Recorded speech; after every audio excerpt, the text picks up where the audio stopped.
Welcome to the Innovation Storytellers Podcast. We talk to innovators and disruptors in R&D, product managers, entrepreneurs, and entrepreneurs, innovation thought leaders, and their storytellers who help bring their amazing ideas to life. Now, here's your host, innovation storyteller, CEO, speaker, and coach to the world's top innovation teams, Susan Lindner.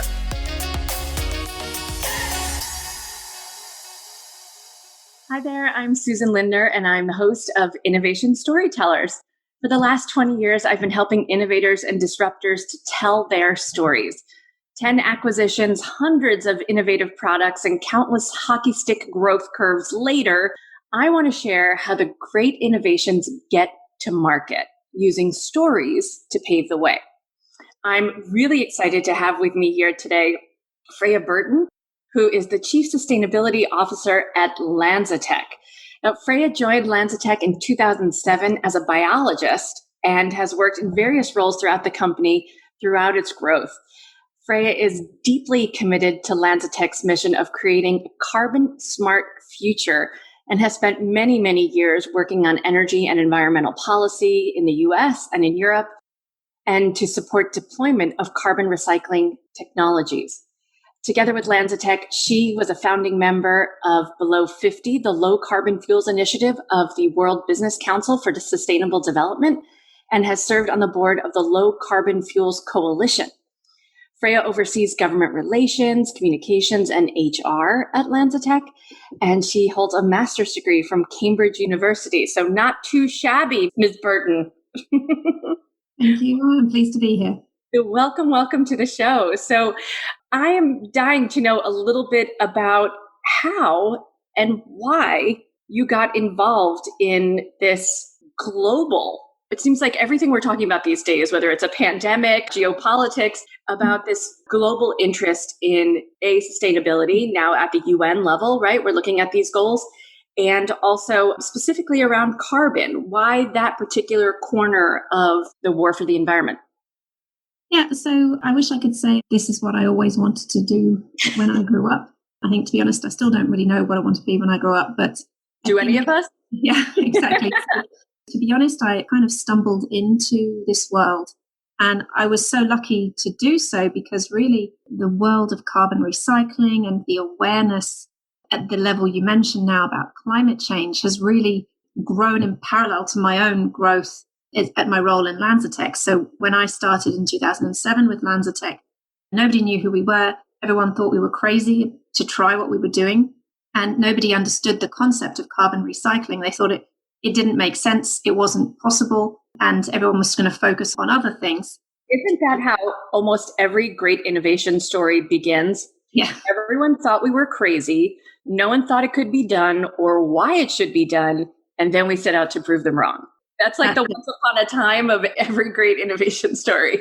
Exactly. And I think our CEO, Jennifer Holmgren, she set out to do things that people told us she couldn't do. And Sean Simpson, the founder of the company, he was told it's impossible. And he was kind of, to paraphrase Ali, impossible is nothing. So we've got this great core of people at the heart of LanzaTech who, when people say you can't do that, they kind of say, watch me.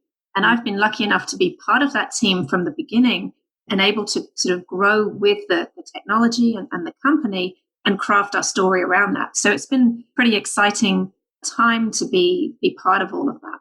Yeah. So tell us, what does LanzaTech do when you say carbon recycling? I'm even trying to picture what that looks like. So how does it work? Yeah, it's a good question. So let's talk about making beer. So traditional fermentation, you use sugars and yeast, and you brew that and you make beer, make an alcohol, same for wines. But really, this is fermentation. It's a biological process. Yeast is a living organism, and it kind of eats sugars, and it ferments them, and it grows, and it makes alcohol. We pretty much do that. We are like your fancy microbrewery, just on a different level. And so what we do is we don't take sugars. We take carbon in the form of gas, and we don't use yeast. We use a bacteria, a biocatalyst, so it's a living organism. And this organism loves to eat pollution, basically. It likes to eat the carbon in gases, and it grows. And as it grows, it ferments the gas and it produces ethanol. So ethanol much like in alcohol and in beer, we can use this ethanol to blend it in the road transport fuel. We can use ethanol as a sort of building block to make ethylene, polyethylene. You can use it to make polymers and plastics.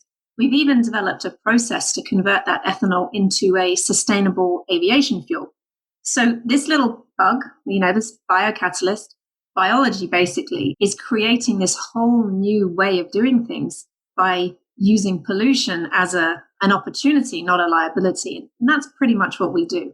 We take that waste and make it into good stuff.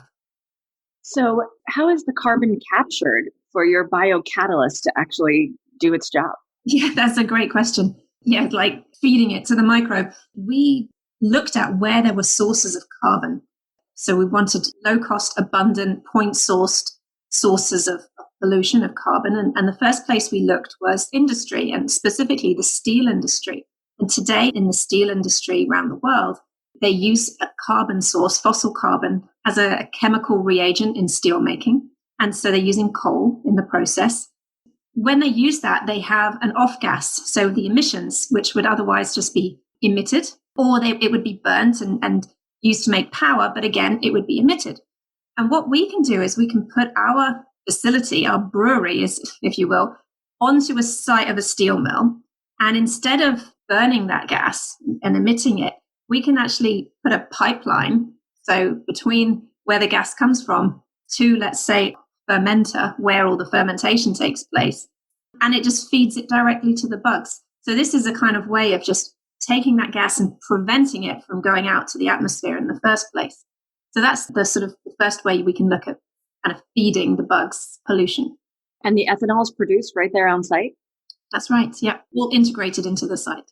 Yeah. It doesn't come out as automobile fuel, right? I mean, there's still a lot of... Yeah, it can be. It's a bit of a confusing concept. So the ethanol comes out and that ethanol then gets sold into the market where they mandate blending of ethanol into your gas, like at the gas station. And here in the States, you have it already, in the pump, it's already blended. In some countries, they're just starting to do that. In China, for example, where we have our first commercial plant, they have ethanol blending mandates in most of the provinces. And so that ethanol from our steel mill site in China just gets blended straight into the road transport pool. Wow, fascinating. So how much pushback did you get from the steel industry initially when this idea was presented to them? Oh, no pushback at all. In fact, what's interesting is a lot of people would say the steel industry is quite conservative and not willing to embrace sustainability because it's a big kind of hulking industry. But we actually, like a dirty industry, don't we? Like hard labor and grease, and it seems really like ore intensive. Like it's very heavy manufacturing industrial processes.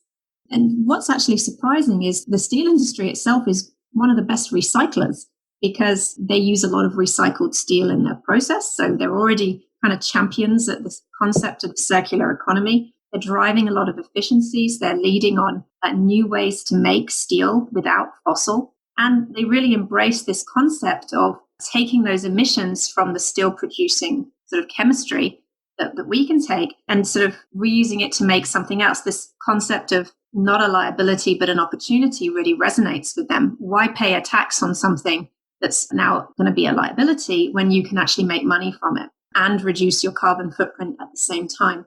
And what we've seen is a lot of engagement from some of the leading steel companies in the world looking at how to roll this out at their steel mills globally. Wow, fantastic. I love that allusion that you made to, these are the guys who've been doing recycling the longest, right? I mean, since our first aluminum cans became recyclable, right? These are the folks who, and aluminum may be different than steel, but it's like, these are folks who understand the concept of taking scrap, melting it down, building it into something else, right? So the early adopters in this process are actually ones who have some familiarity with recycling and sustainability and the circular economy. That's right. And I think what's interesting is that's enabling the steel industry to now work with completely different sectors. So we create this new kind of industrial symbiosis. So let's say we're now making jet fuel from sustainable aviation fuel from steel mill emissions. So your steel mill's now working with airlines, or we convert ethanol into sort of PET fibers. that can be used from the apparel sector. So now you've got relationships between the steel industry and the apparel sector using steel mill pollution to make sneakers or t-shirts or whatever it might be. But you're creating these whole new relationships across the supply chain, all about locking carbon in and reusing carbon. So this is the kind of the whole concept of recycling carbon and what we call at LanzaTech carbon smart thinking. It's about thinking about where the carbon in your product comes from. So, okay, we get steel. What other industries is this relevant to in terms of the carbon capture? Yeah, so we started off with steel. There was a lot of steel, and we started off in China because there was a lot of steel and a lot of pollution in China. But we're not kind of a one-trick pony. We kind of thought, well, there's a lot of carbon around. Let's see where else there is. So there's the industrial gases. But then if you think about landfill and like trash, so municipal solid waste, MSW, which we know what trash is, we try and recycle as good people. But sometimes the materials can't be recycled because it might be a bottle with a label and then it's got multiple parts to it. So it can't be mechanically recycled today. It's too expensive. The machines don't exist, can't be sorted. And a lot of our recycling historically would get shipped off to China. They stopped accepting it. Now it goes to other countries in Asia predominantly, but one by one, they're stopping accepting it. So we have this big problem with trash that can't be recycled and that would otherwise be landfilled or burnt, creating a lot of pollutants. And so we thought, well, okay, what can we do with trash? And so we can actually do exactly the same thing. We can superheat the trash. So we're not burning it. You superheat it, and it's called gasification. You basically turn it into gas. And so this, let's say, landfill, unsorted, unrecyclable waste that can't be mechanically recycled, can be superheated. And that resulting gas can be fed to the bacteria or the biocatalyst, just much the same. Imagine a sort of pipe going to the fermenter, and it doesn't care if it's from the steel mill or from the trash heap. It eats it, it grows, it makes the stuff. So it's this really industrially robust microbe that just loves carbon. And so we thought, okay, let's try that out. And for the last 6 years, we've been running a pilot facility in Japan where they've been taking unsorted, unrecyclable trash and making ethanol.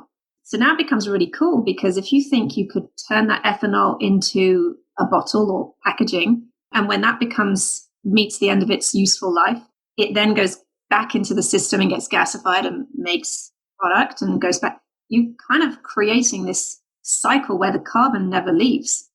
And so this is what we call the new carbon economy. It's basically the circular economy, but it's carbon. Instead of paying to bury it underground, like you would think with carbon capture and sequestration, you're kind of locking or burying it into a durable good, and it never leaves. And so that's very exciting. And we're seeing a lot of interest from people, customers, consumer brands who want to have that kind of plastic to plastic thinking. Wow. I mean, I just think about like one Coca-Cola bottling plant with all of its plastic bottles must produce in the world. And what an incredible opportunity it would be if all of those bottles could go back into making, frankly, more bottles for them.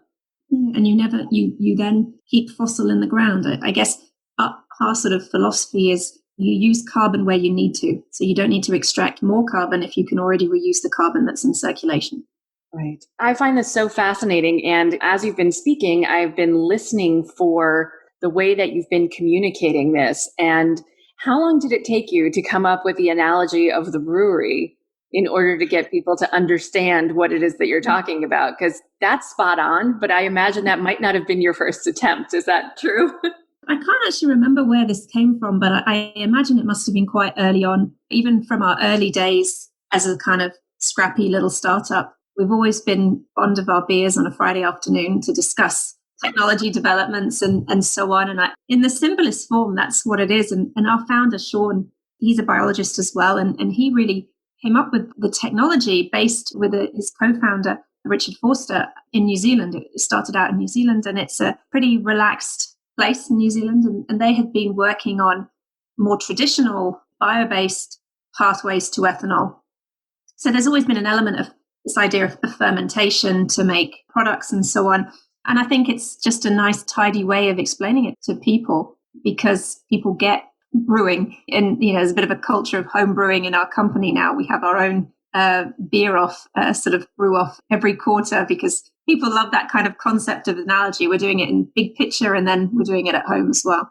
That's been around for many years, that analogy, but it definitely helps. Yeah. And I think it's a lesson for innovators too, is where you can find that analogy where people can cut to the chase. You could be explaining the scientific process for pages and pages of a PowerPoint presentation if you were so inclined. But I can already see a visual of this brewery and it being extrapolated onto your technology. And as someone who loves the customer experience and thinking about that, I mean, I would have certainly bottles made with your own label on it as Christmas gifts for all your clients. It seems almost ideal. I mean, it's a really good point. When you're working on anything techie and it's a complicated concept, it is so important to distill it down to something that people can relate to. And we learned early on, be it for talks to investors, and my role's been really in the policy space for many years. Sometimes you have 10 minutes, 15 minutes to get your point across to someone in government. Yeah, you can't dwell on the technology sort of detail. You have to make it very crisp and clear and make sure that the concept is something that people will get and remember, rather than talking about equations and the chemistry and all the biology behind it, because you've lost them as soon as you start talking about it. And that's been a really important part of our sort of growth as a company is learning how to communicate that. I think if you look back at our early press releases, there'll probably be a bit more kind of special interest story pieces, whereas today it's much more accessible. Yeah. So how do you talk a scientist, someone who spent their life making this incredibly complicated, highly beneficial solution, how do you talk them off the science ledge and help them tell a story without losing the science? How do you cajole those individuals in your organization who say, no, I have to be able to explain this thing I built? It's interesting because I think it's a fine line, because there is still a lot of space for the science in the technical sort of arenas that we speak in and engage in. And certainly at a policy level, there can be, policy level activities where you have to get into the detail, which for anyone, but on a broader spectrum, I think in the general acceptance from looking at our CEO and how she communicates, it's super visual, and seeing how she tells a story, I think has actually trickled down really successfully to the company and to those that present externally, in looking at, you don't need to show a slide with stoichiometry of it looks like a kind of high school chemistry lesson. You maybe just need to show a picture of the plant or the facility or a picture of the products, and maybe just have an arrow. It says the same thing. And really what Jennifer's been doing for many years, she tells the story of the technology in a very emotive way, in a very visual way that people can see. And that's translated down through all the people who present externally. And it's almost like a prize to who can distill something down the simplest. And we've really seen, all our leaders, internally it's very technical. Externally, they'll have a very complex slide and they're like, how do I change this? Because they've all learned from seeing how the leaders in the organization tell that story. And I think that's something that's worked really well. And it's quite fun to see. Sometimes it doesn't always work. You might miss important points. And it's again, getting that fine line of how much to share and not. But focusing on pictures or icons or something like that, super helpful. Yeah. So the takeaways are great visuals can help to tell the story. Try to keep the chemical formulas to a minimum, because chances are 90% of the audience, depending on who you're pitching to, doesn't get it anyway. We don't remember our 11th grade chemistry class. Even if we're in the business around chemistry, we may be business stakeholders, right? As opposed to engineering or technical stakeholders. So that's really important to remember. And then conveying a message. So whether that's in metaphor or analogies that people can relate to, these are means of communicating really complex scientific ideas to people who may not hold the same level of PhD in chemical engineering that you might. Absolutely. I mean, I think that's also the thing that Jennifer gets across is it's the people. I've been in the audience when she, back in the day when we could be in the audience in person, where you see and you can hear people sort of audibly take in breath because they're so moved. She has a way of telling a story of a technology company that fits within this incredibly tragic narrative of climate change and the urgency, but without creating alarm and panic. It's a very calm delivery, but it makes people come away linking it to what the problem is it's trying to solve. And that is incredibly powerful for a communicator to have the ability to share that story. You raise a good point about storytelling and that audible gasp, right? Which is what we as storytellers long for, is that the audience is riding along with us in the story, and the emotive parts of the story are felt by the audience.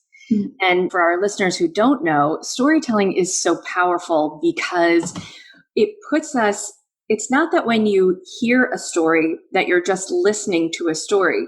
Your mind is proactively working and searching for similar experiences that you've had in comparing that with what the story that's being told. So the brain is proactively looking for similar experiences by which to compare it, and then to upload the emotional state that you felt those experiences. So as a storyteller keeps talking, and if they're really good at adding drama or intrigue or emotional charges to the story, our brain then seeks to not only jump into the story, but it's proactively releasing dopamine and serotonin and other brain chemicals that take the listener on this kind of chemical drive. And when you do that, we can't wait to keep going with you. We're charged. We're supercharged and kind of like super glued to the story. So thank goodness for having a leader like that who seems to do that intuitively, because we're hooked. We can't get out of the story. We've meshed now your analogies with our analogies and a little bit of emotional intrigue. And we're tight there with you. And that's so important in great business storytelling. So many leaders, I think, forget to invoke that emotive quality, especially when you're working in disruptive and innovative technologies. And yet, this is the land where we're most excited, right? Block and tackle products that come out quarter after quarter are not exciting. World-changing innovations are. So it sounds like encouraging other innovators to not be afraid of inserting emotion into their presentations is critical for your success. I would say so. I think it's, we've always had a very strong, at our core, it's about doing something that matters, that has meaning. And at a very basic level, if your team doesn't care, you're not going to get the best out of your team. If your team does not hit the snooze button in the morning because they get out of bed and they're like, yes, what are we going to tackle today? We're trying to save the world. And that's in the back of their mind. Everyone's going to be there with the product, the company, the organization. And so having meaning and knowing what you do matters really helps you tell the story because you actually believe what you're talking about. Yeah. Well, the way I came to meet LanzaTech was looking at the CNBC Disruptor 50 list. And I'm talking to a lot of folks from this list, but you're the only ones who have made this list 4 times. 4 times. Do you think the story that you're telling the market and broadening the industries that you're working with, has the story changed over time? Yeah, the story's changed, and I kind of joked we're not a one-trick pony, but we started out being this sort of about steel. I guess people thought about that. And then we've been talking about sustainable aviation fuel and also accessing other feedstocks. And then we're looking at chemicals.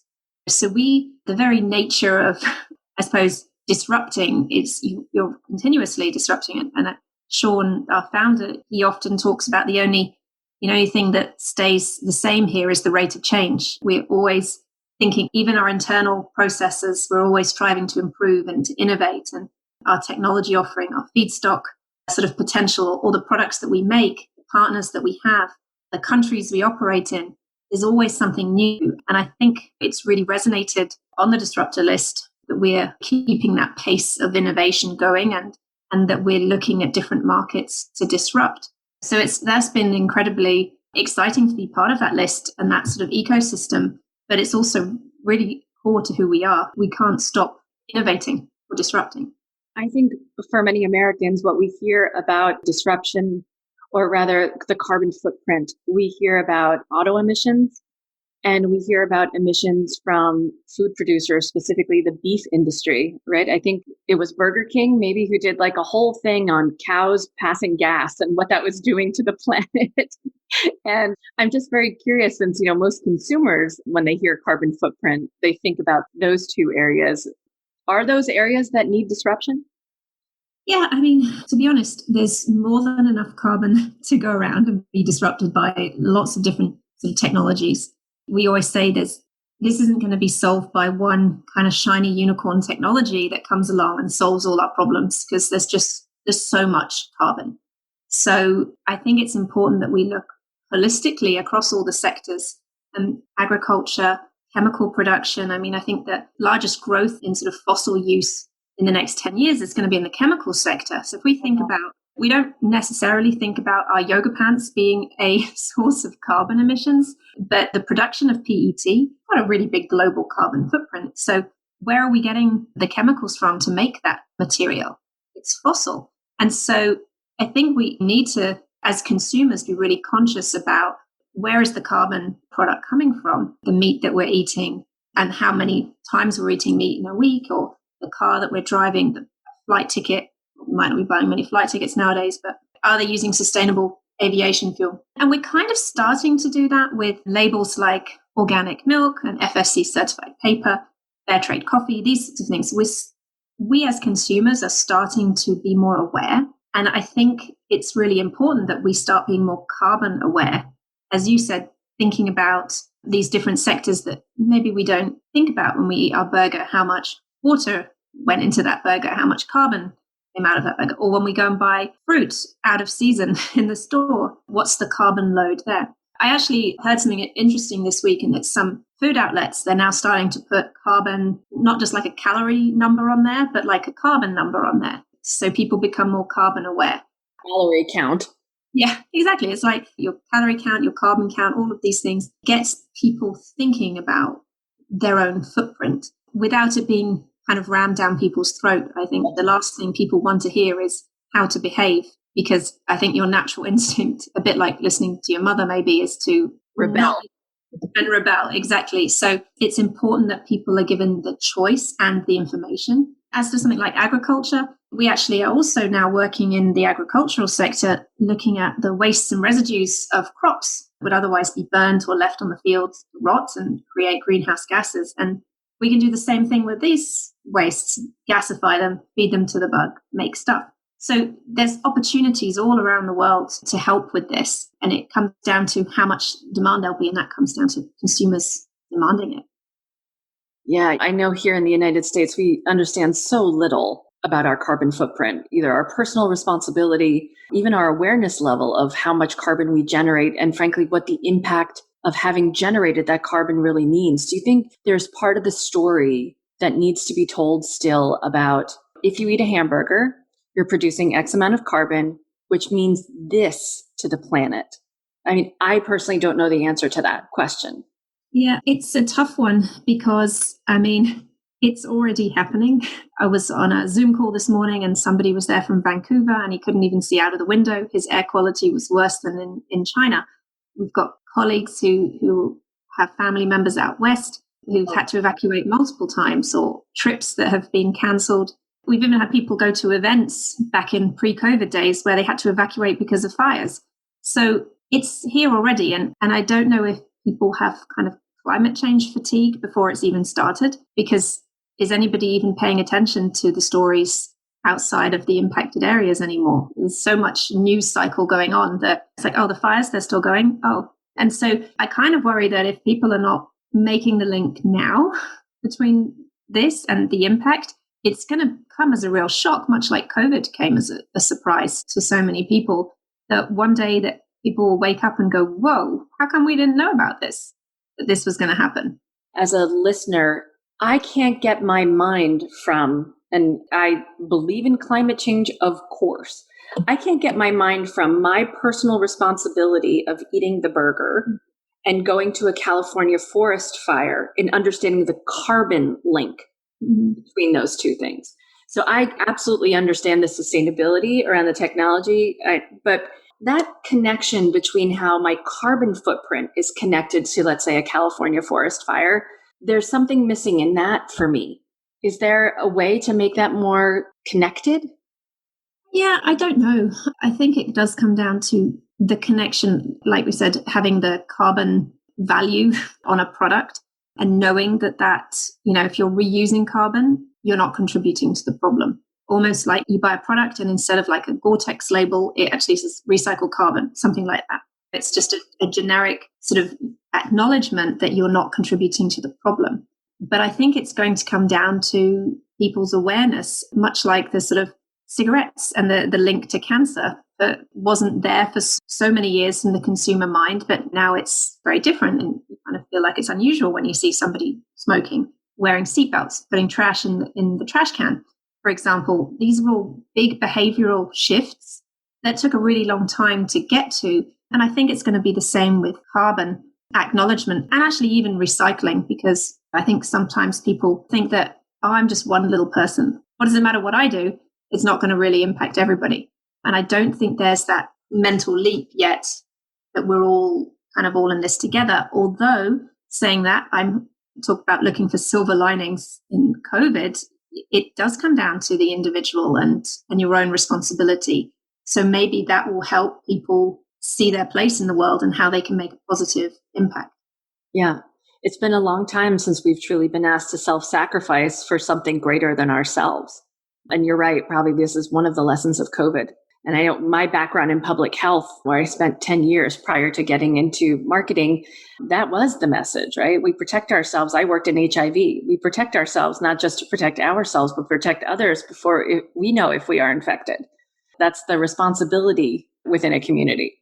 It's so fascinating because I can envision already those Chilean grapes that show up out of season, that really help to fund a global economy, right? That we're eating grapes that fly first class to the United States because we have to have a grape in the middle of winter. That will our eating habits and so forth change where we really are eating locally in the future if carbon becomes that central point of our decision making? Yeah, I mean, I think there's always going to be it depends how they travel. Did they use sustainable aviation fuel? Maybe it's their footprint can be reduced, but supply chains are critical. And I think what's really interesting is that a lot of brands are coming to companies like LanzaTech. We're just one example, but not only because of looking at the feedstock to make the stuff, but also their so-called scope 3 emissions. So how they ship their stuff around, how the people in their team travel. And I think that will become increasingly important as consumers become more conscious of this. And I hate to keep going back to the COVID impact, but I think it's really changing how we look at things. We don't need to fly to go to all these meetings because we can zoom in. Supply chains have been messed up because of COVID. So we're not getting all the things that we were used to. Going to some stores where their supply chain's been totally kind of messed up because of COVID, and people are making do. They're changing their consumption patterns. And I think it's been a really interesting exercise, and not just from what was the impact on the airlines and transport and so on, but just what has been the impact on our consumption patterns, and are we being more consumer aware? If you think about for the most part, most people have been at home. If they can stay home and work from home, they can stay home.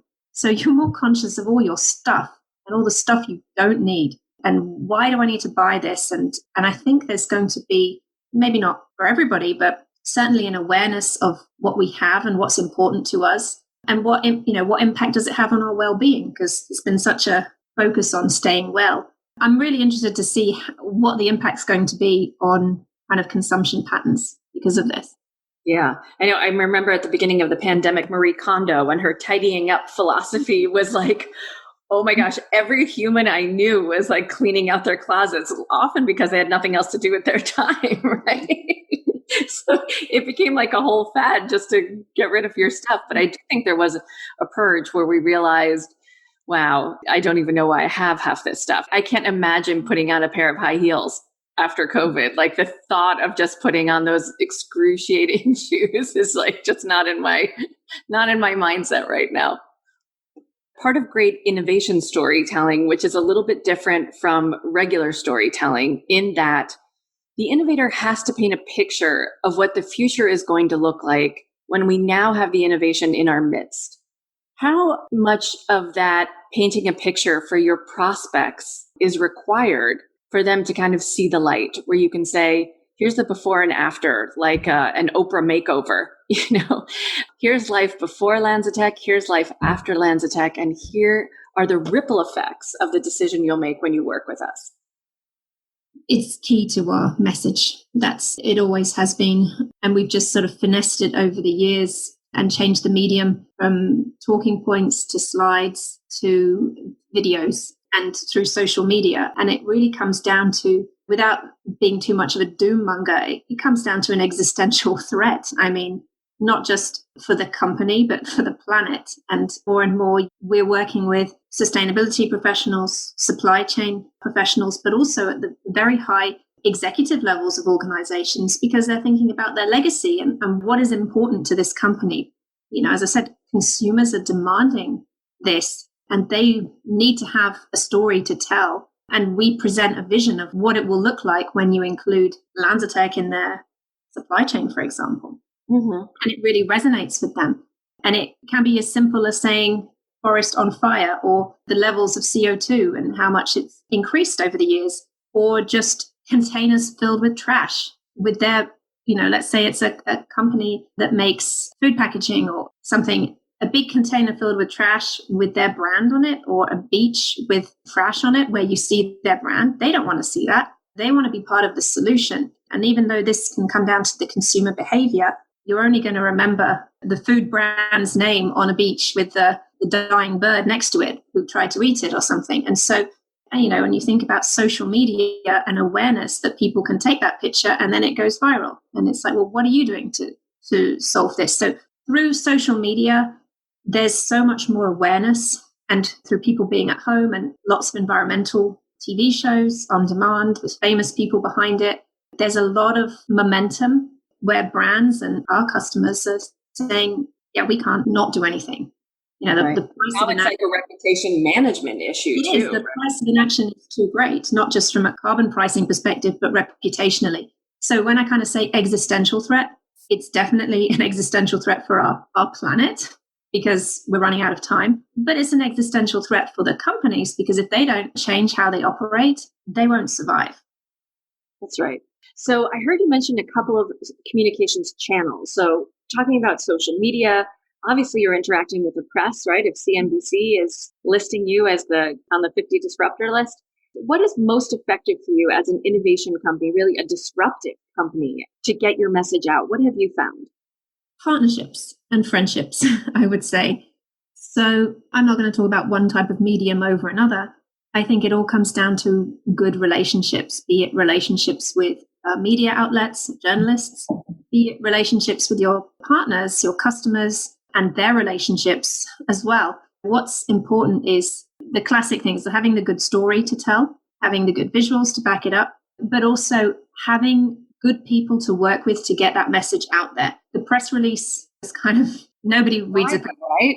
But you have them to keep a record, you have them so you can point to it from social media, but it's all about the story around that. That story comes from the relationships you have.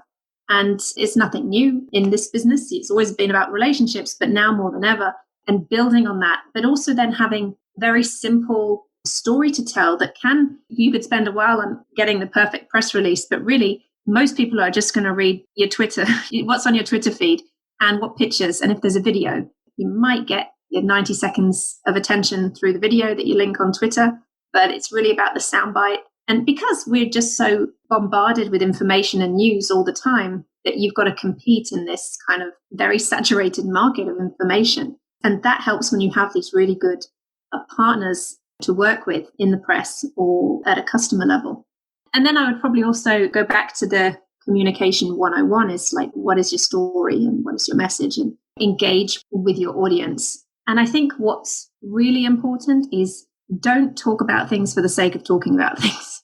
Because as I said, we've got a lot of information out there. You want to only communicate when you have something tangible to communicate. And I think a lot of companies in our sort of clean tech, biotech space in the early days when they kind of did a press release every time someone sneezed. And unfortunately for the sector, they didn't succeed. They didn't do well, but they made a big kind of shebang about everything. And you really need to just talk about things when they're ready. And so for us, for a long time, it was kind of like this desert of no news, because we were working on delivering things and then it was news.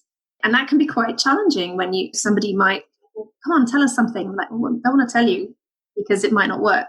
And so it's a really fine line between getting that messaging out with actual tangible things. Because as I said, people don't want to run with something if it's not really got any substance to it. Yeah. I will say, though, there is an opportunity, because I get this question from startups all the time. We're still building our product roadmap, much less our product. What can we talk about? And there are means to educate people and by taking an opinion, right? So you're in the policy space, even though you might not be able to talk about the new iteration of the product, you can say, well, there's this incredible piece of legislation that's coming through the House of Representatives. We believe the following about that piece of legislation, or there's a new research report, or a governor somewhere has proclaimed climate science is a hoax, or what have you. You have an opportunity still to voice your opinion, right? Even in the absence of what we call hard news. Yeah, absolutely. And I think that's a really important point, and kind of comes back to that friendships, partnerships thinking. LanzaTech, for example, had really great relationships with sort of the bio and carbon organizations globally, and in particular in the US, where we exactly do that. We work with these organizations on media releases and work with them to engage with media to discuss pieces of legislation or challenges coming up and so on. And that is also really valuable. And it definitely comes down to working our sector. We're all actually good friends, even competitors, because there's enough carbon to go around. We're all trying to succeed because it will boost the sector. And so we as a community work together on doing very similar things. It's important when you don't have other things to talk about. Yeah, we call it co-opetition. Yes, exactly. So I have a couple of questions that I ask all of my guests here on Innovation Storytellers. So tell me, what is your favorite innovation? What's an innovation that's either impacted your life or that you admire, either historically or right now? Oh my goodness. Probably need a bit of time to think about that. Favorite innovation? I live in Chicago and my family lives in Europe. And my kids haven't seen my parents or my sister, and they haven't seen their cousins for over a year. And I'd probably say the best innovation is the medium of video conferencing, be it through Zoom, FaceTime, whatever it is, without wanting to just use the internet as a thing. But the idea, and I used to live in New Zealand and my family were then in the States and Europe. We haven't lived in the same continent or hemisphere for a long time. And the ability to communicate face to face without actually being able to get somewhere is incredibly important to me. Yes, absolutely. And so this desire for disruption, do you think it's one that is speeding up? Do you think in the industry, do you think are we more disruptive now than we've ever been before? I think I'd say the earlier disruptors may have been more impactful because it really think about like the Industrial Revolution and what that did, and think about the rise of fossil and the car and how that changed everything. But I think there is probably more areas to disrupt in, and areas we didn't know we needed, where there's disruption coming in. So I think the pace is, and I think perhaps it's easier for people to disrupt, that we have more tools available to us. You have your phone, which is now your computer. You're not limited to having money to think about these things, like just being from one echelon of society. There are people who are coming up with new concepts. Digital disruption as an enabler, further disruption is, I think, probably accelerating. And I think ultimately will probably have a bigger impact than what we've seen in the past. Freya, I can't thank you enough for being on the show today. Where can we find LanzaTech? What else should we know, or what other resources would you like to direct our listeners to so they can learn more about the LanzaTech story? Yeah, so we have a website, so just lanzatech.com, Twitter feeds at LanzaTech. I think it's probably the best place to just follow us and see what we're doing and see new developments in the consumer goods space. We've probably got quite a few exciting announcements coming up this year related to brands that you know and love, that you probably have in your home, and that they're looking at bringing in kind of carbon smart into their supply chain. So looking at recycling carbon. And I think I would probably ask that everybody just thinks about the concept of where did your carbon come from? And if we don't have that choice right now, still think about it as you make your choices each day. Fantastic. Freya, thank you so much for being on the show today. No, thank you very much. This innovation story has ended, but yours is just beginning. Go to innovationstorytellers.com, download the free Innovation Storytelling Blueprint, and sign up to pre-order Susan's book, Innovation Storytelling. Get the resources, runway, and recognition you deserve due out this spring. Remember to subscribe so you don't miss an episode. Until the next innovation story.